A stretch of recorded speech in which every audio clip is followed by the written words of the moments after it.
Legendary singer Asha Bhosle का निधन हो गया है। रविवार 12 अप्रैल को मुंबई के ब्रीच कैंडी अस्पताल में उन्होंने आखिरी सांस ली। वो 92 साल की थी। अपने 8 दशक से भी लंबे करियर में उन्होंने कई मशहूर गाने गाए। निधन से एक दिन पहले यानी 11 अप्रैल को उन्हें सीने में इन्फेक्शन और बहुत ज्यादा थकान जैसे लक्षणों के साथ आईसीयू में भर्ती कराया गया था। अस्पताल के अधिकारियों ने बताया कि उनकी मौत का कारण कार्डियक अरेस्ट के बाद हुआ मल्टीपल ऑर्गन फेलियर था। यानी पहले आशाताई को सीने में इन्फेक्शन हुआ, फिर उन्हें कार्डियक अरेस्ट आया।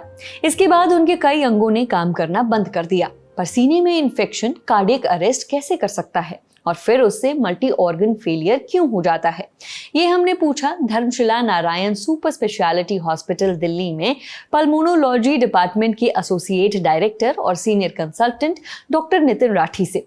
ये भी जाना कि बुजुर्गों को सीने में इन्फेक्शन होने का ज्यादा खतरा क्यों है और किन वार्निंग साइंस को नजरअंदाज नहीं करना चाहिए। डॉक्टर नितिन कहते हैं कि जब सीने में इन्फेक्शन होता है तब फेफड़े ठीक से काम नहीं कर पाते। इससे शरीर को पर्याप्त ऑक्सीजन नहीं मिलती, जिसकी वजह से शरीर के अंदर परेशानी शुरू हो जाती है। अगर इन्फेक्शन ज्यादा बढ़ जाए तो ये खून में फैल सकता है, जिसे सेप्सिस कहते हैं। इस हालत में ब्लड प्रेशर गिरता है और दिल पर दबाव बढ़ता है, जिससे कार्डियक अरेस्ट का खतरा बढ़ जाता है। जब दिल अचानक काम करना बंद कर देता है तब शरीर के बाकी अंगों को खून नहीं मिल पाता। धीरे धीरे किडनी, लिवर और दिमाग जैसे अंग फेल होने लगते हैं, जिसे मल्टीपल ऑर्गन फेलियर कहते हैं। यानी सिंपल सा दिखने वाला चेस्ट इन्फेक्शन भी बहुत गंभीर हो सकता है। बुजुर्गों की इम्यूनिटी कमजोर होती है, इस वजह से उन्हें सीने में इन्फेक्शन होने का रिस्क ज्यादा होता है। मौसम बदलने, प्रदूषण, स्मोकिंग, डायबिटीज, दिल की बीमारी या फेफड़ों की किसी पुरानी बीमारी से भी सीने में इन्फेक्शन हो सकता है। इसके अलावा लंबे समय तक बिस्तर पर रहने या निगलने में दिक्कत होने से भी इन्फेक्शन का खतरा बढ़ता है। सीने में इन्फेक्शन के लक्षण हैं लगातार खांसी, बलगम, सांस लेने में दिक्कत, बुखार, सीने में दर्द और बहुत ज्यादा कमजोरी।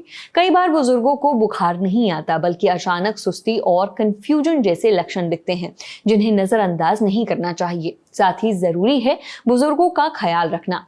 उन्हें फ्लू और न्यूमोनिया की वैक्सीन लगवाएं। सिगरेट के धुएं और प्रदूषण से दूर रखें। आसपास साफ सफाई रखें। उनकी पुरानी बीमारियों को भी कंट्रोल में रखें। साथ ही जैसे ही उनमें चेस्ट इन्फेक्शन के लक्षण दिखें, उन्हें तुरंत अस्पताल ले जाएं। वहां जरूरत के हिसाब से एंटीबायोटिक्स, ऑक्सीजन सपोर्ट और गंभीर मामलों में आईसीयू देखभाल दी जाती है। समय पर इलाज शुरू होने से सेप्सिस, कार्डियक अरेस्ट और मल्टीपल ऑर्गन फेलियर से बचा जा सकता है।